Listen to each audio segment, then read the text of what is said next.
Hey everybody, it's Representative Malcolm Kenyatta. First of all, I just want to thank Kirk and the entire team for what you're doing. It is vitally important, particularly in the moment in which we find ourselves, to center melanated voices, to center people who have so often been ignored in our national and civic conversations, folks who've had to bust down and break down doors and systems to have the basics heard and centered as we make policy decisions. And so thank you. A part of the idea that I want to illuminate today is really around this central concept of bravery. You know, it's been said that courage is the most important of all virtues because without it, it's impossible to implement the rest.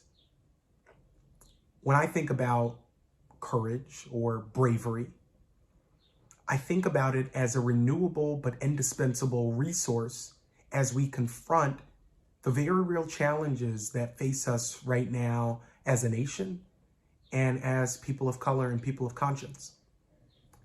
I'm fond of saying that bravery begets bravery. You know, I grew up in a Pentecostal church in the Kensington section of Philadelphia.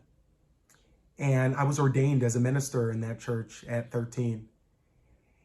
And spending time in my faith tradition taught me so many things about what bravery looks like. Certainly in the many biblical stories which grounded the conversations that we had in the space, but also in some of the more subtle or flamboyant ways that people see that expression of faith in Black Pentecostal churches. So when you think about people catching the Holy Ghost, when you think about folks who are shouting and dancing and praising their God in the face of huge challenges, I'm reminded of something, I'm not sure which church I heard it in, but reminded of a pastor who once said, don't wait on your neighbor because your neighbor might be waiting on you. I think that that is true of all of the challenges and the advocacy, the activism that is going to be required to meet them. So often, we're waiting on somebody else to give us permission to stand up and speak up about things that we fundamentally know to be true. You think about every big movement in American history, and what you see before you see the tidal wave of progress is you see little ripples. People who get up the courage, gather the nerve to step up and be brave, to step up and speak out. I think about my grandfather, Malcolm Kenyatta, often. He was a civil rights leader. He was certainly a rebel rouser in his time. But he got that from somewhere. He got that from his grandfather, my great-great-grandfather, Bonzi. My great-great-grandfather was a former slave and went on to be a sharecropper. My grandfather and his brother, in the early stages of their lives, their mom lived back at home with her parents. And my great-great-grandfather Bonzi would say all the time, we fought back. We pushed back. I heard it recounted that he would say, don't listen to anybody who said that Black and brown folks just took it lying down. We fought back. Hearing those stories about from his grandfather, him sitting on his knee and hearing those stories, I have no doubt that it inspired his own activism. I lost my grandfather at 1.5 years old. But I can tell you that stories of his activism inspired me to believe that what I had to say mattered. That speaking up was not a nice to do, but it was a requirement to continue to push America closer to its creed, to the principles of which we've always fallen a little short. At the heart of that, though, is what it takes and how contagious it is when somebody speaks up, when somebody steps up, when somebody demands that they be included in the process. Right now, particularly as it relates to the right to vote, we are seeing people stand up and speak up. And this has a profound impact on African Americans. As you all well know, the threat to the right to vote is not a new threat. And unfortunately, it didn't start with the former president. It didn't start with the big lie. Every time, you just close your eyes and think about it for a second. Think about every time that America has been pulled closer to making the words of our promise, to making it real. Think about that moment.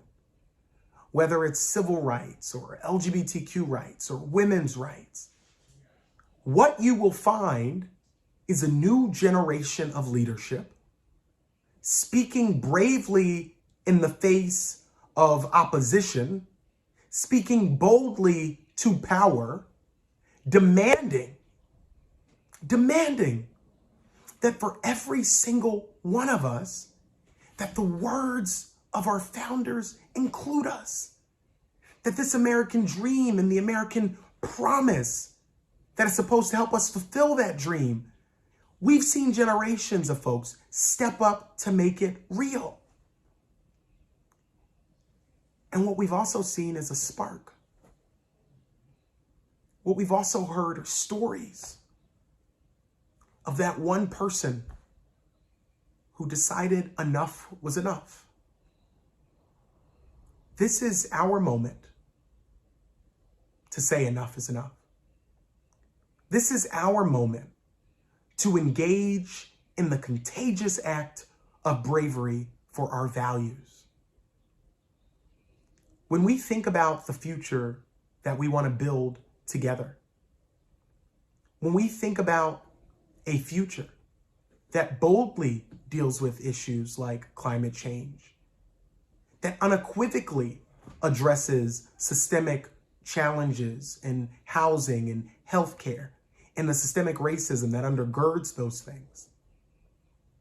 When we think about what it means to have a country that in all of its areas of leadership reflects the fullness of the American experience, when we think about what it takes to get to that, it's not possible without courageous leaders. It's not possible without people who understand the necessity of their vote in securing this experiment in self-governance. It's why I've been unequivocal in speaking up about what's at stake. And it's why so many others have been unequivocal in organizing their friends and neighbors to push back at every single turn. Bravery, courage, it's often discussed, but so much easier to have in practice.